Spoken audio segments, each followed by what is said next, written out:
nonprofit focuses not so much on the spiritual, but through acts of love, through demonstrating to families and children who are in crisis that love is not a feeling, but love is an act of mercy. It's an act of grace. And there are still times when I struggle with loving people. There are still weeks when I go, I don't want to do this, God. I don't want to love people.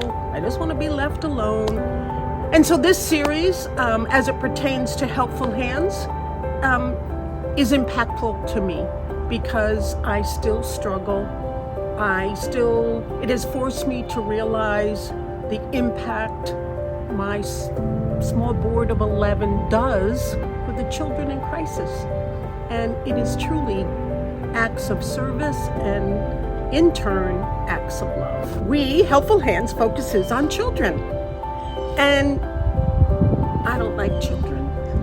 I truly don't. And they intimidate me. I don't know how to relate to them.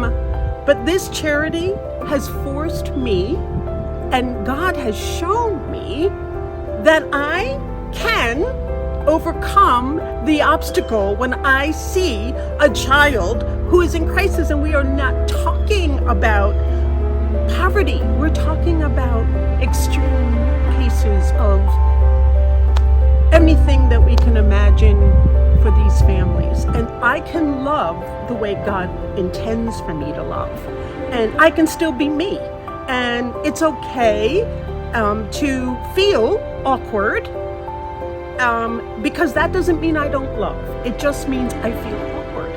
And until God laid on my heart this mission, I would be, you can ask people in the church, come in and go out, come in and go out.